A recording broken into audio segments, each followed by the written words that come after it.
And welcome back to the European Masters. I'm Daniel Dracos, joined by none other than Dan Foxdrop Wyatt for what I'm sure is going to be a banging final 3 matches before the end of the first round robin here at the EU Masters 2020 Spring. I'm really excited. We've got, in my opinion, these last 3 games are actually all going to be really, really hype. We've got some Clash of the Titans. We also got some kind of like revenge stories going on here. So I'm excited to get cracking. I'm really curious to see what the last matchup in this group is going to look like. Of course, we saw a kind of an expected result with Movistar Riders, obviously with some unexpected picks in our previous game. But in this next game, when we look at Schalke, 1-1, kind of expected to be the big bad guy, the Primely looking so strong coming into the tournament. But after that first loss, it's been pretty downhill in terms of expectations, I would say, so far. Whereas K1ck have surprised me, at least, at every single turn, coming in through the play-ins and now dominating their group. Yeah, absolutely 2 different trajectories of where our expectations are or were and where we are now. Like K1ck, like you say, coming through the play-ins, number 2 seed in Poland, and Schalke, the number 1 seed in the region that won it all last time there was a EU Masters. And yeah, they're off to a little bit of a shaky start. And for me, this is going to be a massively defining game. This K1ck versus Schalke one right here that we're going to be getting into next. Because this is whether we see Schalke as an actual contender to get out of groups, which they really should be, or whether actually this is a disappointing Schalke lineup and they are going to flounder, not even making it into quarterfinals. And you're right to point it out. The stakes for this game incredibly high. We're in a situation where if Schalke win, they put us in a 3-way tie for first place, something that we're used to seeing from other groups thus far. But if they lose, they're 3rd. There's no middle ground. There's no 2nd. There's no you are in position to make it out of this group. You're either up at the top and you can feel comfortable heading into week 2, or you're in dire straits and running out of options very quickly. Because if you're losing to K1ck and if you're losing to Movistar Riders, it's hard for me to imagine the turnaround necessary in a week to level up that performance to really find those wins. Now, of course, it's happened. Europe has a history of making it happen. Fnatic's done it, more times than anyone really cares to count at this point. 0-3 in groups is not the end of anyone's run, but it's damn well close. Yeah, and in fact, fortunately now we do have that double round robin, so these teams do have that second chance at redemption if they do have a kind of tough first round robin. But it's definitely that kind of thing where as the groups progress, you really start seeing that some of these groups that we pegged to being rather kind of 2-team groups, for example, Group D stands out to me, they're actually 3-team groups now, like Fnatic Rising and Mouse Sports were trying to be like the top 2, and for us coming into it, they were the top 2, but now Energy Pot Wizards are throwing a spanner in that. Group B is a 3-team group right now as well, and it's like all over the shop here, where it's just like, this is what I love about EU Masters, you just never know what's going to happen and what teams show up.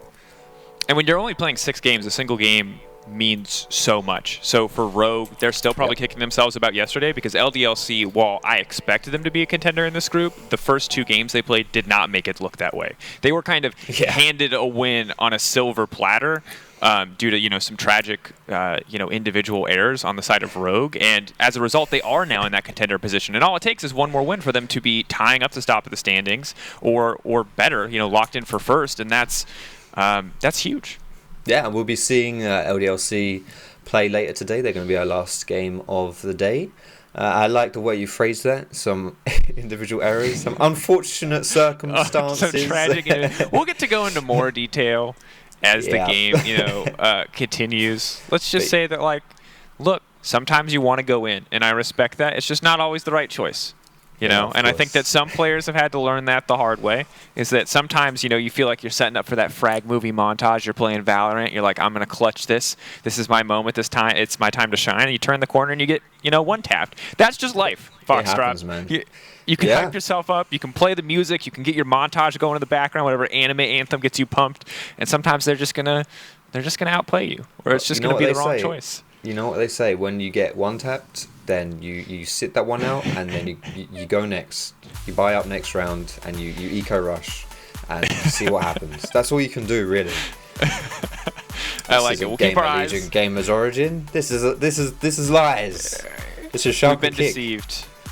They loved the difficulty of Gamer Legion versus Gamer Origin, or Gamers Origin. Important to note that there is a single gamer in the Legion on the left-hand side, and then gamers of mini origins on the right. But no, it is, of course, k1ck going up against Schalke No Fear Evolution. Now, k1ck, remember, coming into the plans, they are the second team representing the Polish league here. And for Schalke, they are the first seed from the DACH Prime League. Expected to do great things, but currently sitting down at 1-1. While k1ck on your left-hand side, once again, we'll get that standings graphic updated shortly, are 2-0. Expected they could close out here with a 3-0, but for now we take a look at the bans, and you see the Azir, the Corki, I love it, the Syndra. Every boring mid laner I have ever seen in my life is being banned out right now by the side of Schalke, and it's perfect. You're kind of begging for a Victor pick at this point, aren't you, Dracos? Not begging for a Victor ban. Victor ban. One more Victor ban, and I'm like, oh, I don't even care. Pick whatever you want in mid lane. It's going to be exciting. There's no way it can be boring with these 3 champions taken away. You might notice as well on Schalke's side, there's no Gilius. He's not playing today. He had internet issues, so Lurox has stepped in instead, adding some more experience to this Schalke lineup, which is already ridiculously experienced. Lurox was playing with the main Schalke roster in the LEC to end this split. Yeah. And we are going to see the Gragas and the Trundle bans to round off our first set of bans here. And these are 2 champions that have really established themselves as like the premier junglers of E-Masters so far. See what they want to lock in, and if it is going to be more jungle priority or potentially early mid prio now that so many mid laners have been banned away. But with Azir, with Corki taken off the board, LeBlanc's really the only pick remaining that I can see is really strong, and she's mostly good into Azir. So with Azir gone instead, it will be the Zoe first pick locked in for Matislaw. Ready to see what he can do with this one, and honestly how Schalke want to respond, because Sertuss has been such a strong individual contributor for this team consistently across the run, both through the Prime League and here now at EU Masters. Like, how does he want to respond? He gets the luxury of counterpick. Yeah, and he is the LeBlanc king. It's the most banned champion. That's almost. We almost got closer. There. One more game, folks. It's not Team Singularity versus Movistar Riders, but if you're following along in our "Is the right team displayed on your screen" quiz, that's another point for you. Yeah. Well, the names are still right, at least, right? The names are still right. True. Or something. But yeah, look, Sertuss plays a lot of LeBlanc. He gets banned all the time versus Schalke. I don't know whether I'm missing something here or whether Senna. This is someone that I feel like she was so strong. She had such huge priority as a pick in draft, and it's not the first time today that she's fallen through. And bait. We're getting there. We're getting there. Baited. All right, we're gonna get there. We're trying, man. It's a thought that counts, right? It's a thought that counts. Gilius isn't the only one with small connection issues, Life goes on. Anyway, we got Elisa and we got Zoe. I love this duo, honestly, for setting up picks. And what the final pick is going to be is a big question. The LeBlanc is the response for Schalke. But as you said, no Senna. Very, very odd to me. Neon, of course, a player notorious for a very deep champion pool, so maybe he feels comfortable waiting and looking for these counter picks. But Senna's honestly, I still think in the realm of OP and needs to be considered and respected here, and just has not shown up at all yet. It's almost like the teams are kind of playing chicken with each other to make the other one pick Senna. It's like neither of them wants to play it, and they're just like trying to force the other one into picking it up. But it looks like, with that Thresh lock-in, and Yuumi hasn't been locked in yet. It could be swapped around. But these are other 2 really strong supports that we've been seeing as well. Often get bans thrown at them too. So instead, Rek'Sai. all right. Okay, so that's a pretty good jungle matchup here. You got so Shlatan's a very, very good Lee Sin player. It's his most played champion. He's already played it in EU Masters. He absolutely dominated with it against, I believe, in his first game. It was actually really disgusting. But the Rek'Sai is a good matchup there. You can match him pound for pound in the early game. And now the Tomcat has been banned away alongside the Maokai. Of course, we did see the Yuumi hover over, which makes me feel like Schalke are kind of threatening the Ezreal Yuumi, maybe seeing if they can bait a ban out from the side of k1ck, but it's going to be very interesting. I don't know if anyone's actually going to take the Senna of this game, Foxdrop. Yeah, I feel like I just don't. This is why I just don't get it. It's like, the more you try and understand this, then things like this happen. That's like, well, all right, fair enough. It is what it is. European scrims that I've learned from the casting experience and from talking to players for so many years is there are weeks where you just lose on a champion, and no matter how OP everyone in the world thinks it is, it just disappears entirely from competitive play. Like, you'll see it in an LCK. Trust me, they've played it, they've tried it. Sometimes it just doesn't work and people just aren't interested anymore. Hard to imagine that with Senna, because she's not hard. She's very straightforward, very powerful, and thank you, Schalke. Hopefully returning us to some semblance of normalcy here in the meta. Maybe not the pick I'm most excited about, but definitely one that is, on paper, just ludicrously powerful. And thank you, Schalke, for... Are they... Okay. Never mind. Well, if we can't thank Schalke for returning to some sense of normalcy, we can thank the amazing people behind the scenes for getting the two teams right this time around. It is now K1ck and Schalke. We finally got it. We flamed them enough when it was wrong. We have to give them props now. They've got it right. So good job, boys and girls. I'm very, very happy, very proud of that one. As a Neon's Misfortune knocked in a very Neon style pick. He loves Misfortune, but so does Puki style, which is why this is actually like a two-sided pick here. Good for you, good to deny from the other team.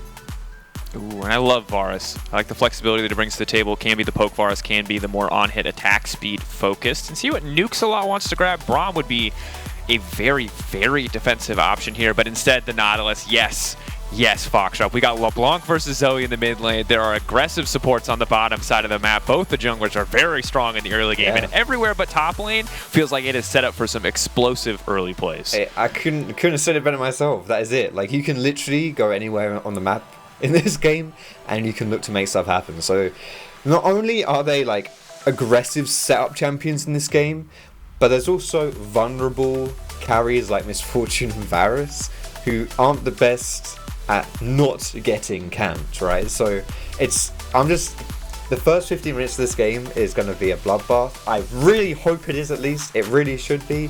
I'm excited to see how it goes.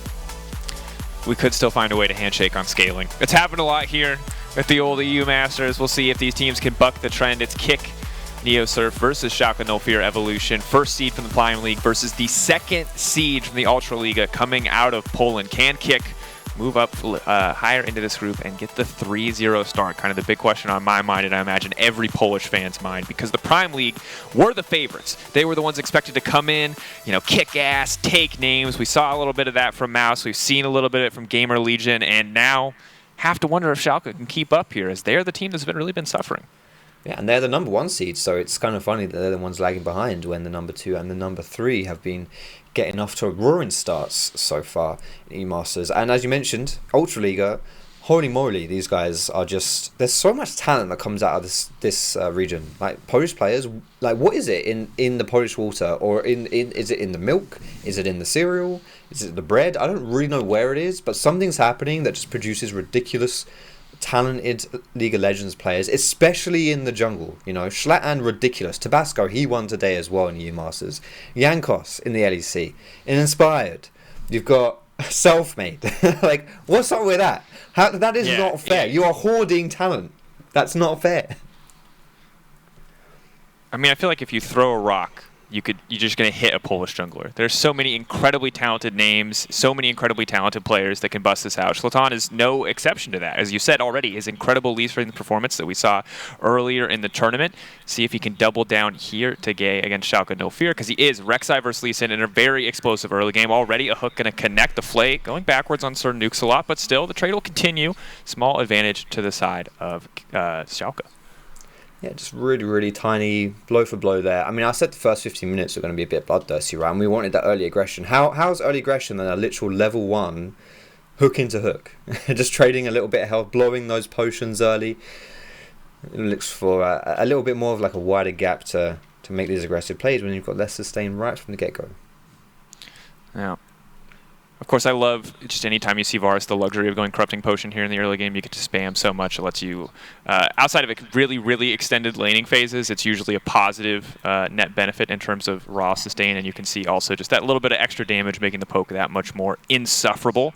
I am curious, however, to see what the early aggression looks like from junglers, specifically relating to mid lane. I think Rek'Sai is one of those champions where when he has flash, he is an absolute nightmare to play against. It feels like you can't do anything, right? There's nothing that you can do to stop the Rek'Sai from killing you. He flash, he unburrows, great. But when you're a Zoe and there's a Rek'Sai on the enemy team without flash, I think you just get to dance around him. He doesn't have anything in his kit that's fast enough to actually lock you down. Yeah, it is a hugely flash-reliant champion, and it really is night and day, actually. But he's going for a cheeky invader. He sees it. He sees the tremor sense.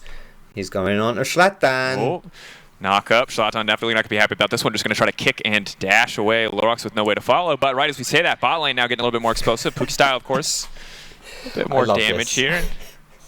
This is it. This is the draft. It is being delivered. It is not, but it's like almost respectful. You know what I mean? It's like no one is fighting more than their respective 1v1s or 2v2s. There's no jungler involvement here. It is just honorable line up and fight each other in your respective sections of the map. Good old-fashioned Mortal Kombat. That's what it is. That's what we're seeing right here. And it's good. You know, when you have that Azir ban going through, you got the K1ck ban, you got all the bans of the boring champions. They're gone. Then hey, this is the kind of thing that you can get, and especially these players that we're seeing here as well. A lot of them they're very good at these mechanical champions, and they're just playing comfort at this point. Like Zoe is Matislaw's most picked champion outside the ones that were banned. Puki style, same for him. His most played is Misfortune, but second is Varus. Neil loves Misfortune, Sertuss loves LeBlanc. You know, like, it's when you're mixing aggression with comfort, sparks fly. And we're already seeing it 4 minutes into this game so far. It hasn't led to too many really big tangible advantages quite yet. Outside of Shlatan, of course, down a flash, and we have a flash down on the bottom side as well. So maybe in the next few minutes, Schalke could look to capitalize a bit more here. But I imagine that we might see a bit of a lull after that early kind of moments of aggression. As we get closer and closer to level 6, I imagine a lot more people are going to be willing to just kind of handshake and wait for those ultimates to come in. Yeah, and there are a few ultis that makes ganks easier, specifically coming from Nautilus, you know, a little bit of cheekiness from Ornn and Varus as well. But honestly, like, there are some games that just explode at level 6. I don't really think this will be one of those games. But we're still waiting for that first button. It might just come around something like an objective, you know, like it might just be that first dragon or that first sleep under the tower. Clone gonna body block, but that's the ignite. Ticking. Ticking. First blood. Caster cursed. Literally on time. And we were just talking about it. The Ultra Liga continues to surprise us left and right. And Matislaw is no exception here. Sertuss was monstering Leader, probably one of the best mid laners this tournament. He was monstering this man in their finals in the Prime League. And now Matislaw is making Sertuss look foolish in this mid lane matchup. Picks up the snow hose, hits him with it, even with the fancy movement on blocking with the LeBlanc clone. It's still not enough to stop him from getting solo killed. A really, really, really big thing about this kill as well is we get to take another look at it here. Sertuss tanking this almost, I mean, I'm just like, that's too aggro, mate. You can't be doing that. It's good micromanagement of the clone here to block the skill shot, but I mean, Zoe's passive, Zoe's ignite, it's a bit too much. But if you look at this situation right now, if you check the items in the mid lane, Zoe went back and was able to buy her lost chapter, whereas Sertuss now is sitting on just the amp tome. So that is huge for being able to spam your abilities. Matislaw having that advantage really is going to put so much pressure on Sertuss in this mid lane. And now stealing a heal as well just means he can continue to get more and more aggressive. And the thing that I would be worried about if you're on the side of Schalke right now is that right now, Zoe is strong. But once that tier 1 mid lane tower goes down and she can start to move into enemy jungle, she becomes pretty much unstoppable, ridiculously oppressive, and an absolute nightmare to play against. So Schalke really do need to stop the bleeding here. What looks like a small advantage right now can very quickly get out of hand, because that's just a lost chapter, and already we're seeing, you know, a third of LeBlanc's health bar being taken away. And it really sucks for Lurox specifically, because this is a champion that wants to be active in the early game. He wants to move around the map. He wants to use this good matchup into Lee Sin to get early stuff happening. But once your mid lane starts losing all their pressure, falling behind, taking loads of poke damage, it just completely nullifies what you're able to do and makes the game so much harder if you're playing Rek'Sai. And one of the things that people like about LeBlanc, or the things that I like, at least when she shows up on my teams in solo queue, is that when she can leap forward and land the chains, the gank setup is just so easy to pull off. But if she's on the back foot and leaping forward means tanking a sleepy trouble bubble, chances are you're just setting Zoe up for a double kill at this stage of the game. Yeah, definitely. We talked about the explosiveness of this mid lane, and that's exactly why. Like, if you land that bubble onto LeBlanc, she's a sitting duck. If you land the chains onto Zoe, she's a sitting duck. And neither of these two mid laners have taken the cleanse, so it really is just a case of, you know, you get hit by that, you're in trouble. You know, you pay the price. And if a jungler's around at the same time, then you're probably gonna die as well. Difficult situation, most certainly in the mid lane, but we'll check elsewhere on the map for now. Top lane, kind of the island that we said it would be. Not really a whole lot happening there. Not really any major breakpoints until Aatrox gets a bit more CDR or a black cleaver, but even then, it's not really a matchup that you dominate till very much later in the game. And in the bot lane, the poke Varus, no lethality quite yet. Hitting those Qs obviously going to be a big part of the damage. But Neon, I like the boots too early on, quite frankly, just against a champion like Lethality Varus, who's entirely skill shot dependent for his damage output, just to have that extra movement speed. Same for Thresh as well, right? If you're going to get caught out by Thresh, then a good way to try and not get caught out by him is to be faster, so you can zoom out of his death sentence. Not that Misfortune needs any help on the move speed part, obviously, and she already has cleanse too, so a bit extra. Definitely wants to stay safe here. But with this rotation coming in from K1ck here, Puki and Raxxo both moving up to the top side, that's going to be a dragon going over to Schalke, and instead it should be the Herald over to K1ck, but Shlatan's not quite close enough. Ooh, Matislaw. Big hook now coming in, and that's what we talked about. Once the Zoe's locked down, she's all too easy to knock out. Well played by Schalke on that movement up to the mid lane.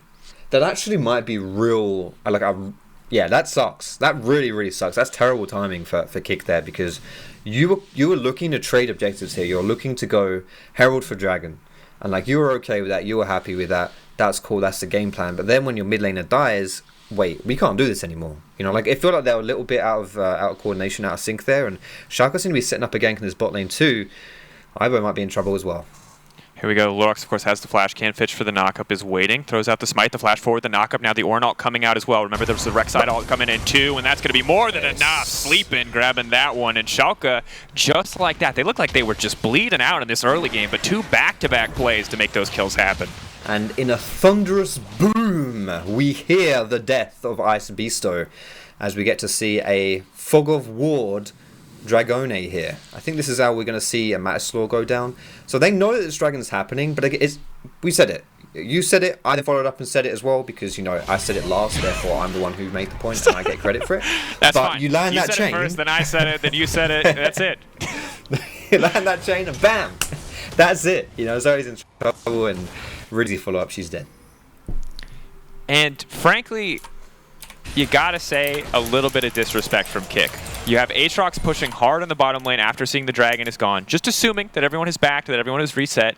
You've got Matislaw playing very far forward despite not having wards near the bottom side of his lane, and kind of just assuming that everyone there is still on the dragon. So K1ck making far too many assumptions, not playing it very safe, and they get very heavily punished. Of course, the gold, it's only 400 in the favor of Schalke. The Ocean Drake, going to be nice, but it's not the end of the world. That said, 1 or 2 more mistakes like this, and you're going to have a fed LeBlanc or a fed Rek'Sai on your hands, and suddenly the game is going to go from pretty even to pretty impossible. Yeah, especially when that Sertuss is in, that LeBlanc is in the hands of Sertuss. Like, he loves this champion. He's so comfortable in this champion. If there is one player, honestly, in this entire tournament that I would not want to get fed on LeBlanc, it's probably him.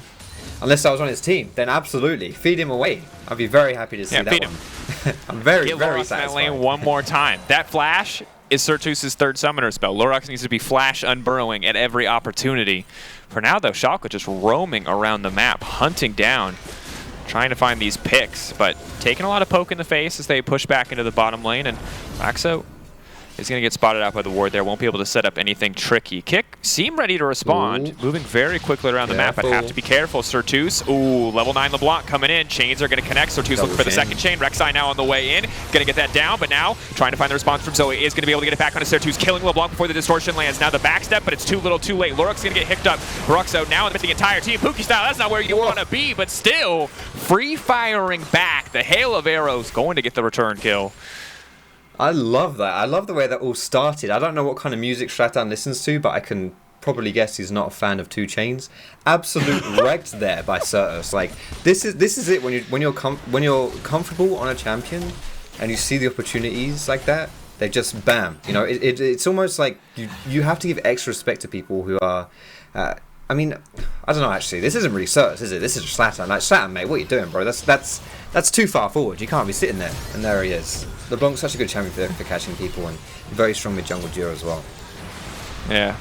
And you're at the point in the game where LeBlanc isn't so strong that she just one-shots you. So you do have to watch your slow, inevitable demise there. And the good news is that while this turns at the end of the day into a 3-for-2, so not the worst possible trade for the side of K1ck. Once again, still need to clean it up. I feel like they're getting caught out a lot in these exchanges where they shouldn't, but they have a Herald for themselves now. They're going to be able to break down this bot lane tower, give a lot more gold over to Puki style as they're Looks like are going to try to give solo plate gold. Thresh will grab that. A bit unfortunate, but Varus with that first Umbral Glaive, now working towards more poke, is going to get more and more lethal as the game goes on. And outside of the Ornn and potentially the Rek'Sai, both the LeBlanc and the MF have to be very scared of a lethality Varus. Oh yeah, definitely. You know, as the game goes on, you're going to have targets that will be more willing to take Puki styles, arrows into the face. You know, you've got Ornn, you've got Nautilus, they're tanky enough to soak it up, and even Lurox as this game will go on, won't be too sad about that. But at this point in time, yeah, Puki style destroys basically everyone right here, so they're gonna have to be really careful. It does mean though that,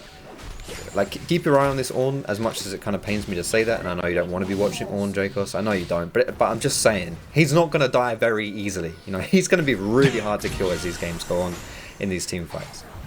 I mean, you can see already he has 3 armor items, right? Yeah. He's got Bramble Vest, he's got the Ninja Tabby, and he's just got the Chain Vest building towards that Sunfire Cape, and he will essentially be unkillable. I like the itemization adjustment that we're seeing come out of Aibo on the top side of the map. It looks like going for the early death stance just to get his sustain up in this lane matchup against something like a Bramble Vest trying to stay healthy. So see if that works out for him. A little bit less CDR than something like a Black Cleaver, but should still be pretty strong. Yeah, and it's good as well against the champion who doesn't really need to recall, right? Like, if you've got sustain, then you don't need to recall either. So able to keep that pressure up in that lane, but kicking out sight in the Dragon, I think Schalke, yep, they're going for it, it's the TP. Big hook going in, they're going to burst them all down. Clean setup from the side of Schalke. Nice. Good ult from Neon on the backside as well. It means the kicker out of this fight before it really even starts, but here comes the big poke. They're going to try to take it. Lurox has a clean smite though to get it back.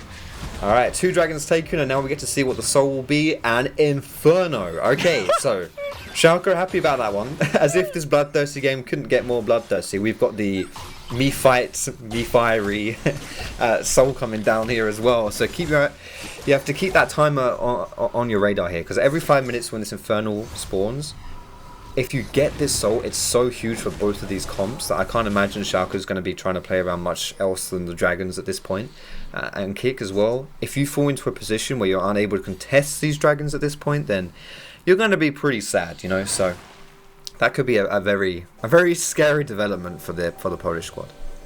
Yeah, worried for K1ck most certainly. If the enemy team is able to get Infernal Soul, should certainly spell an end to the game. Of course, if K1ck are able to grab it themselves, though, it will be a 4 Infernal Drake Soul. It would be monumental and would make their poke comp most certainly pretty much unstoppable as well. But have to see what K1ck can do to kind of come back here. Aibo looking a lot more comfortable in this individual lane matchup, but sleeping as a an Ornn master is clearly unfazed. Yeah, I mean, Sleeping's 2 most played champions this year is Aatrox and Ornn. So the fact that he's playing Ornn into Aatrox means he's fairly familiar with this lane matchup, I'm assuming. He must know how this one goes down. That's why not too much is happening down there. That's K1ck. Ooh, man, that Zoe Q hurts. Big damage. Varus going to fish for the follow-up too, and now NukesAlot is in trouble. Knockback, but Sertuss coming over the wall. He's going to be able to throw down a lot of damage, Puki style. The shield coming in from the Thresh. It's too little, too late. Tick, tick, boom. But Lurox is going to come in and snipe that one out. The Ignite burning down, and now he's on the hunt. Will not use his ultimate as he used it previously in the fight to chase that one up. But dang, Schalke finding the turn on that one. Yeah, 2 for 1, and if you take a look at the mid and the junglers here, this is the strong mid jungle that we were talking about going in the favor of Schalke. You're getting some gold leads being built up here as well. So right here, Schalke's start, they wanted to start off explosive. They wanted to have, the first 15 minutes to say pretty bloodthirsty, and so far this game is living up to its hype. Oh, Matislaw though, still fishing, still looking for these kill opportunities, but it will be more trading on the bottom side of the map. We, of course, in the meantime, saw the Herald go down, but it is just 2 wet noodles slapping each other over and over again. Of course. What? I don't know. I haven't played with a wet noodle since I was like 8 or 9. You know what I mean? Like, what does a wet noodle sound? I know they hurt. They surprisingly hurt. This one all starts off with the Zoe bubble.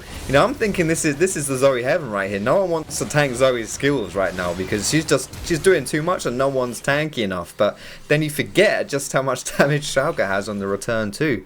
So able to turn that one around. It could have been pretty scary though, actually. Like a free kill that Zoe often gets just by landing a bubble was nullified by good turnaround there by Schalke. Absolutely. And I think when you look at Puki style and Matislaw, like, while they are very strong, they have to hit all of their shots, right? Because what you see there is that the second they miss anything and LeBlanc can get on top of them without fear of death, she just one-shot somebody. Rek'Sai does the same thing. I love it. I honestly, this is what's so beautiful about these two comps. Is like they both want to do similar things, and they're both good at doing those things. And so you're going to see them just butt heads constantly because they're both looking for the same stuff, you know.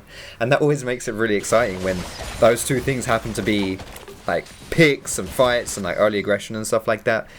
So we're seeing Schalke now have this advantage over K1ck in the early game, are able to use that to get some vision down in the early jungle. This makes it so much easier to find picks when you have vision control, and so much harder for K1ck to walk into their own jungle, because suddenly Fog of War becomes exceptionally dangerous when you're playing versus like a Nautilus, a Rek'Sai, a LeBlanc. It's just something you don't want to do. Yeah, and it being in a position as Zoe where you can't, you know, use enemy walls to line up these long-range Sleepy Trouble bubbles just lowers your effectiveness as a champion significantly. Now, however, we do see K1ck grouping in the mid lane. They want to get something done here, but mostly what they're going to do is walk face first in that ultimate. However, Sleepy Trouble bubble might change that because a big fat Varus Q. Woo! That's good damage. Blimey. That is just, and of course he's Comet Varus, so just throw that one on there as well. He's really going into the poke, isn't he? That is, yeah man, the enhanced damage that you get off the Sleepy Bubble Trouble, blimey, like, gosh, that hurts. And yeah, Misfortune definitely does not want to be tanking that one, but K1ck able to still push into this mid lane here. Looks like they're going to get this mid tower. But they're giving up so much for it. They already lost bottom tower to LeBlanc, they've lost top tower to Ornn, so congratulations K1ck, you got the tower, but you gave up a decent amount in the progress. But mid lane tower, of course, the most important one in the game to break. Maybe now this frees up more playmaking. However, Rek'Sai does spot the team out there with the Tremor Sense, and K1ck maybe aren't aware, but now the ulti's been fired out. There's no chance for Rek'Sai to even respond. That's the one shot we're talking about, finding home. But now LeBlanc right into the backside, just going to respond with a deletion of her own as Ivo now on the retreat along with Shlatan. Matislaw coming over the wall. If they extend this fight, maybe Zoe can get more work done. Bubble going in, but only going to connect onto the Nautilus. Sleeping continues to just walk forward, absolutely fearless, but needs to be careful, needs to give a bit more respect. Neon, on the other hand, is absolutely unconcerned. Sees those cooldowns going in. Matislaw, can't imagine he goes back to fish for that one. Neon will manage to walk it out. I think K1ck must be exceptionally surprised in that one. Polish team playing in the Polish league. You're telling me an AD carry can flash into you and not instantly die? Blimey. You've just seen that one coming. Neon putting on his big boy pants on that play. Whoa, this is going to be the third dragon of the game for them. One away from the Infernal Soul. You're a mastermind, Foxtrot, and that was beautiful. Okay. Thank you. You take your shots where you can get them. This starts off with a really, really, really good pick onto the Rek'Sai there from K1ck. It's all about the power of the Fog of War, which is how this all starts off. We're talking about it in the favour of Schalke, and now it works in the favour of K1ck. But because you have such good like re-engage on Schalke, especially with things like the Ornn Horn and the Nautilus engage, and because they're actually still decently far ahead, you are able to turn that fight around and still secure the dragon. It would have been risky if they didn't push Lee Sin out at the end there, because you could maybe smite stole that, but because he's gone, easy peasy lemon squeeze. Here we go. Ulti just fired into the darkness. Didn't even get the red buff, man. Well, you know, you got to take your shots where you can get them, Foxtrot. Puki style. Goes for the hard read. You know, he's playing poker. It's maybe not the right time to play poker. Maybe just wait that one out, but goes for it anyway. Luckily doesn't burn his flash for that one, so not going to feel too bad. Does have a lot of cooldown reduction in the lethality build, so should have the ultimate back up shortly. You're seeing that, right? They're taking that wall from over the wall. That ward was so close to the wall that they literally meleeed it from over the wall. I haven't seen that before. What? I have never seen that. That's cool, that is. I was oblivious. I missed that entirely. I mean, that's one for the... we go watch that one back. Yeah, I hope that's in the highlight. I mean, that is a defining point of this game. To be fair, that is like... That makes sense. That's where like game mechanics have to make sense, you know? If the wall is that... It's not like I, as a human being, can't reach over a tiny wall and like poke something. Okay, but have you ever played Pokemon? You can jump one way over a ledge, but not the other way. That doesn't make sense. That's just because your character observes safety laws just very, very strictly. Right, okay. That makes sense. And to be fair, I respect that. He is young after all. You don't... Oh, yes! We're getting it. Here it is. Look at this. Yeah. Look. Look. What is that about? He's got a giant anchor. That has to not be okay. Riot, please. I just got to give some love to the observers for actually giving us that one. Thank you so much. That's made my day. That was brilliant. I love you, LEC Observer. Shout out to my boy Unzo, Lord of Dragon Ball Fighters. And now K1ck NukesAlot taking a lot of damage here. Will get pulled back. The Infernal Chain's actually going to work against them there. And now the Ornn coming in on the backside. Will manage to hit 3 there, taking away the Zoe's Banshee's Veil. And Ivo trying to find a montage, but not able to land those Darkened Blades, means he's just going to get picked off. And this fight is going to go from bad to worse if they can find the re-engage. Luckily, the wall will do the kind courtesy of blocking some of that return damage. Puki style out of nowhere with the Varus Q will grab one back. Alright, 1 for 1, and you've got the inside track down the mid lane with some minions too, so you might even be able to get some damage on this tower. I'm not sure if you'll be able to take it all. You have to be careful here. You have to be ready to disengage. NukesAlot. When the minions go down, he can fish for the hook. Okay, I gotta respect Shlatan. His team is like doing stuff, and he's just like, "Don't worry, guys, I'm gonna grab I was this just right gonna now." say that too. Look how low that tower is. That tower is so low. He's like, "Boys, I got the chicken camp. All good." They're like, "We need your disengage. We need you here in case they engage on." He's like, "You guys are great. You're wonderful players. There's no way they could possibly engage on you. Believe in yourselves." That is exactly how it goes down. If only we could get access to the comms. I'm pretty sure that is verbatim what's being said right there. Probably would also have to speak Polish, I imagine, to understand the comms of the entirely Polish team. But true, one step at a time, Foxtrot. A project for EU Masters 2021. Yes, I would like that on-the-fly translation of team comms. Definitely look into that one, right? I'll give you that one for free. But it's the second mid tower down for K1ck. Opening the mid lane is actually, it's really good in this game because of the style of champions that you've got on both teams. So when you've got people like Zoe, you've got people like Varus. Well, we've already talked about like the power of Fog of War, right? It's a similar deal. The more towers that you bring down, the further up into like Summoner's Rift you can go and into the jungle and stuff like that. And the more you can play around Vision, the more you can play around Fog of War. And for both of these teams, that's going to be crucial for getting picks and making stuff happen. And the thing about Schalke as a team is that while they have fumbled so far in this tournament, you know, they lost that game to Movistar Riders that they were expected to be the favorites in, is that they do have very solid, very cohesive teamwork.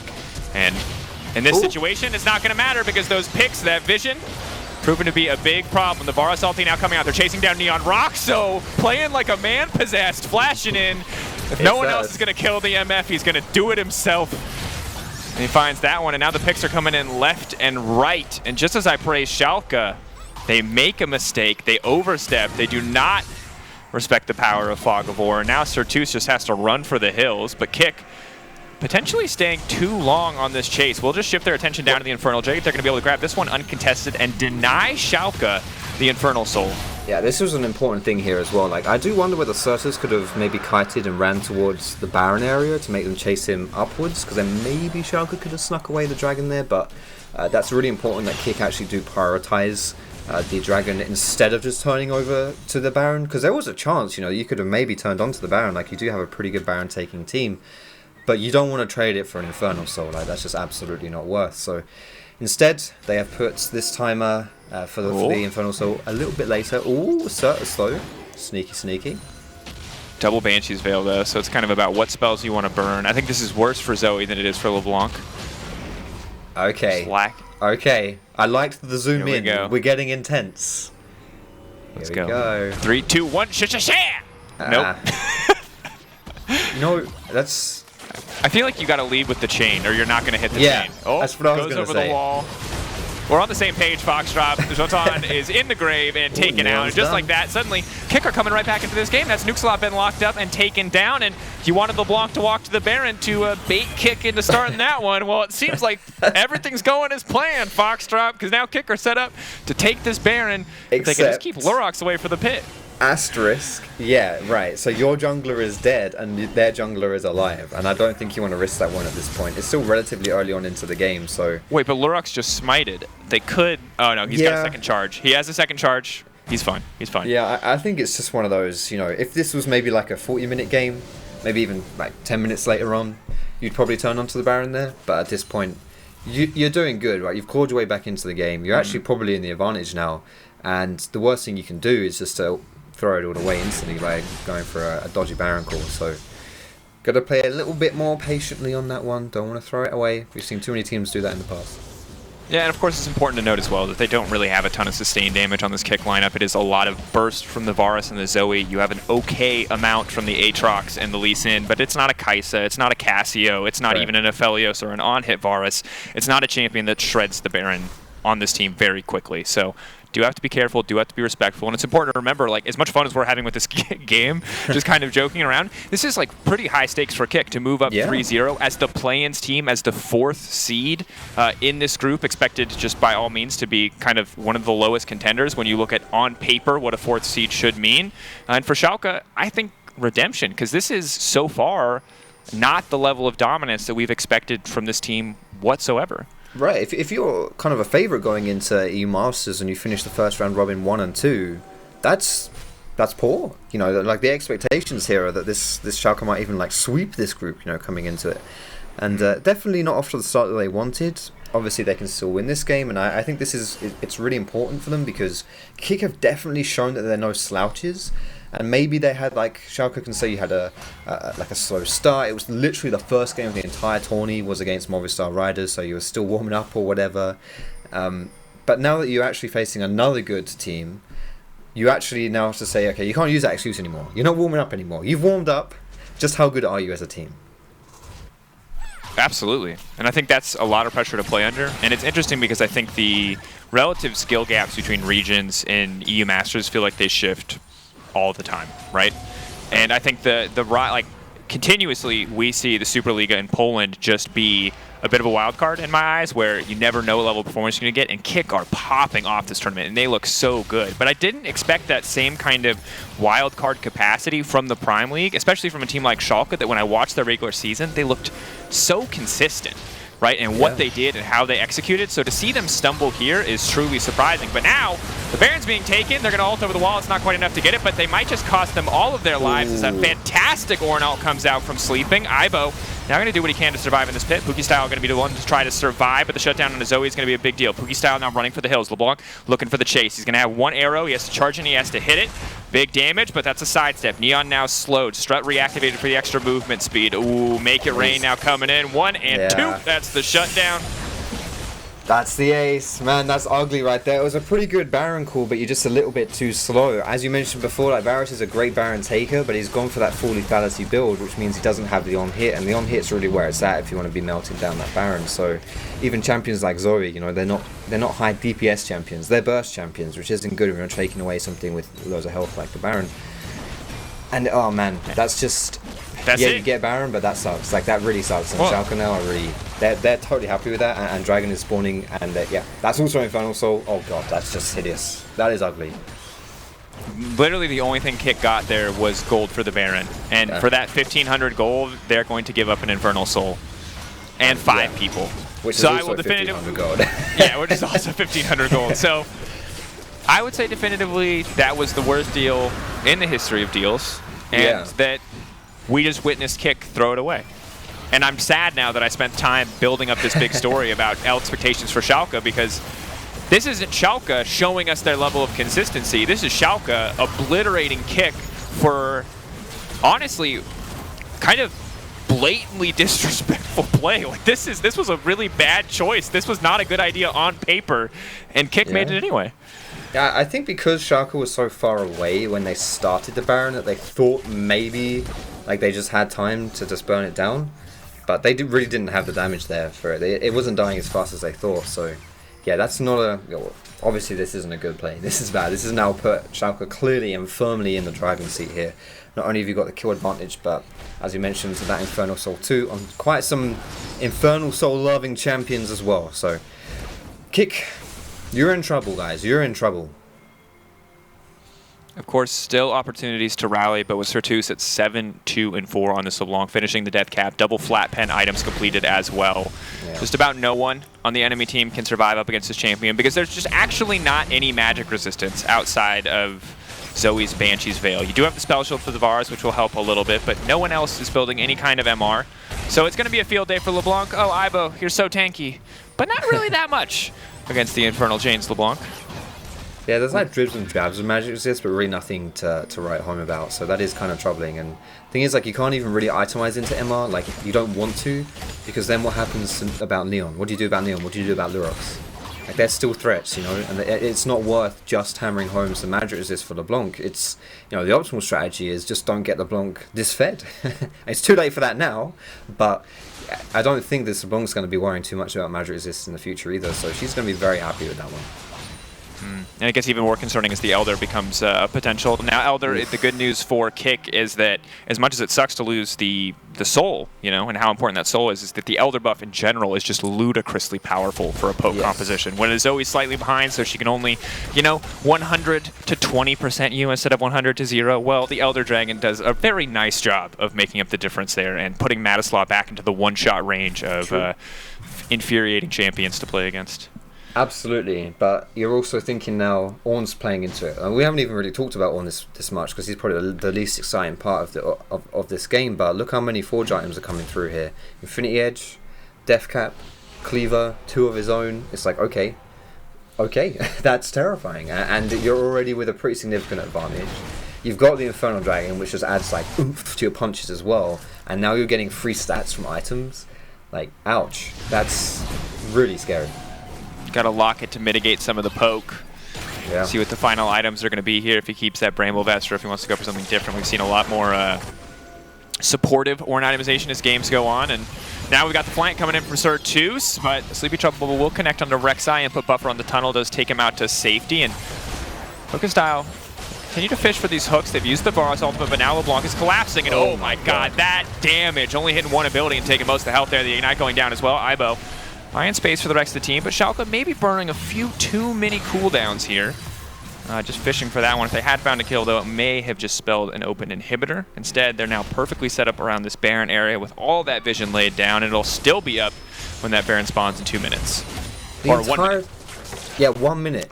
You're 1 minute for Baron, and then if you get that Baron, it makes it easier to take Elder Dragon, which spawns a minute after the Baron. So it's like, this could just be a game of dominoes, you know, where just one thing goes down, and then another thing, and then eventually, you know, the entire game. The problem is as well, like when Schalke have complete control of the map, this is like the 3rd time we're going to say it, but it's still relevant now. You can play the vision game, deny vision, you force K1ck to make the tricky decision, like, okay, do we face check and potentially die, or do we not face check and let them get objectives? Either one leads to us having a high chance of losing the game. And that's just a big struggle, you know? It's a massive struggle for K1ck, and they're trying their best to make these picks, but if it's just not connecting, then it's not. Oh my god! Well, he's your tankiest member. That problem. And goodbye. That's going to be all she wrote. Sertuss going back in for another one, making good work of that Infernal Drake. And this is the vision we talked about. And this is something that we know Schalke to be strong at, is when it comes to textbook League of Legends. Push out mid, set up vision around a Baron, start that objective, bait it so the enemy team is forced in, then actually start it. You know, these kind of mind games, they're going to do very well. And Sertuss walks in, bye to the jungler. Maybe they can get a kill back on Sertuss, but they cannot connect these skill shots. That means a free, 100% free Baron for Schalke, just on the back of that excellent vision setup and the mechanics of Sertuss. It's so hard to play this game right now if you're K1ck Esports. It's just incredibly difficult. Like, you are definitely between a rock and a hard place. And this is where I really like the way you described it, how Schalke is really good at kind of standard League of Legends, like the ABCs, the 1, 2, 3s. They're really strong on it. And you know, Raxxo, he has to play in the Fog of War. Why? Because Baron's spawning soon. Like, you've got to make this one happen. And this is where Puki just misses his chains. Like, they're looking for that pick onto the Misfortune, and yeah, Neon knew something was up, which is pretty cool actually, because there was no vision there at all. But who you can't move as a unit in Fog of War because they're too strong. You don't have a tank either to soak up the LeBlanc damage. What do you do? Legit. What do you do? You get picked off one at a time. If you haven't seen the movie Jaws, that's basically the plot of the movie Jaws. Is instead of LeBlanc, it's a shark. But yeah, picked off one at a time. It's merciless. You're absolutely helpless, and not really a whole lot you can do unless Lee Sin can make a miracle kick. But a quick kick is not going to amount too much, as Neon still managed to find these kills, and Lurox just continues to barrel home. But Sertuss hasn't even joined the party yet, folks. So get ready. Here he comes. That LeBlanc damage, too much to handle. Godlike for Sertuss, and man, Schalke, it was a rough start. But since that mid-game, since that Baron, they have been in absolute control. Flash him the well-played hard. GG. Give him the thumbs up for that effort. And hell, why not? TSM, TSM, TSM. If the fans can't say it, we might as well spam it in the emotes too. Schalke going to move up to 2-1 and put us in a 3-way tie for first in this group. Yeah, that means the second round robin is going to be really exciting as we move in to that in the next week, because then you've got 2 escape pods from the group with 3 people vying for them. You know, and you know, I'm not great at math, But you know what? That doesn't add up. You see, so like Schalke, k1ck, Movistar, all of these 3 teams, great first round robin here. But only 2 can survive, you know, and who's it going to be? It's a good question. It's a damn good question. And I think I like what we saw from Schalke today, kind of the fortitude, how they played. I liked a lot of what they did. I liked a lot of what they did when they got the lead Foxtrot, but I do also think it's important to like throw a caveat in there and kind of bring us back to reality, and that k1ck's comp was very limited in what it could do. It's a poke composition, so if you start to fall behind, it gets very hard to win the game. And while they did fight, that Baron was hands down the highest risk decision you could ever see, because they bet that entire game on that single Baron. And Foxy, I want to know everything that you feel about it. I want to know everything, especially about that Baron. But we're going to have to wait, and you're going to have to wait at home, because we're going to go to a quick break, and when we get back, we're going to talk more about that game and that very questionable Baron.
You've seen our name on the jerseys of amazing teams. Now, we are supporting one more. One that you don't see live on TV. But they are the best team in the world, and they are playing the toughest game. Maybe they're not performing in front of millions, but they are under the pressure of an entire planet. And they don't have fans cheering their names, but they have patients who will forever remember them. And they also need your help to win this game.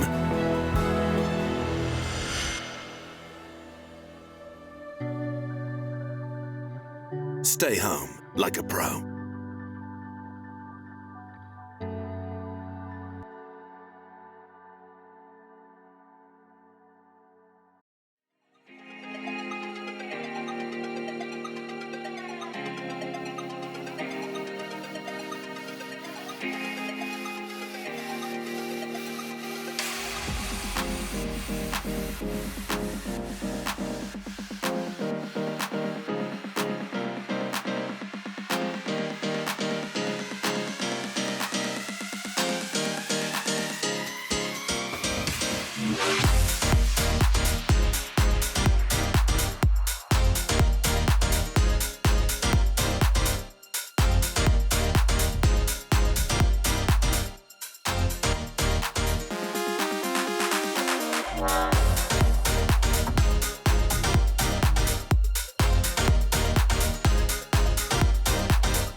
Hello and welcome back to European Masters 2020. It's my pleasure to be joined by none other than the coach of K1ck Neosurf, Delord.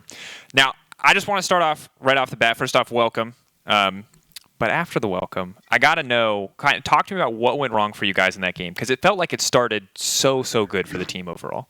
Okay, hello, head coach from K1ck here. Okay, guys, so basically, after those 2 victories last time, we just felt a bit too, I guess, confident.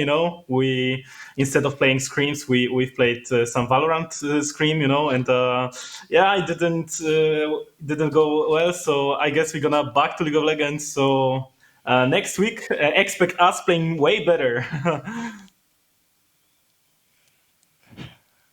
Honestly, I love your attitude and your confidence that you're willing to joke about this and just be like, hey, we were playing Valorant, we were having a good time. And I mean, you earned it. Your first 2 games looked so good, so flawless. So are you not at all worried about this loss? Is this just, you're just going to wipe it away, you're just going to move on to week 2, this isn't anything that phases you? Yeah, I mean, the game wasn't that bad. I mean, we did really a lot of mistakes, but we're gonna for sure rewatch the game and make sure that that will not happen again. But I think the future is bright for us, because I think the mentality of my players is really good, because we play to win. We know we are not playing to just play the game, and I think that's the problem with most of the players. Of course, after this match, you probably can say that okay, maybe that looked different. But I think that our players, I mean, my players are really good, and we're gonna try our best in the future.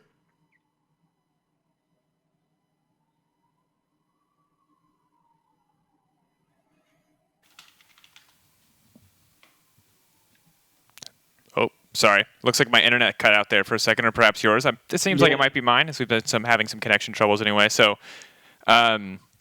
just wanted to say, you guys have had such an interesting run here, because in the past, the Super League has had more seeds moving into EU Masters, but you guys had to fight through plans this time. But you looked incredibly dominant in plans, and now you're looking good here as well. Do you feel like people underestimate the strength of Polish League of Legends scene and the Superliga, that you guys have to play through plans in the first place?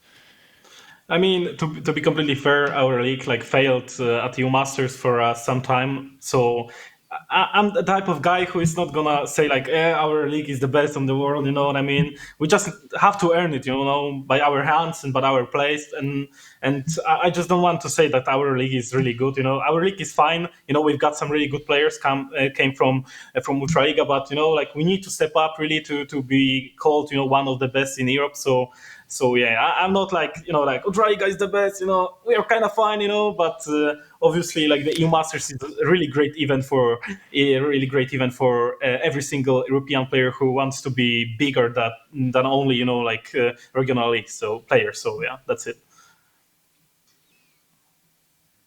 All right. I once again love the attitude. Very, very kind of disciplined, not going to make any overly bold statements. One game at a time. I'm excited to see how you guys shape up coming into week 2 of the group stage.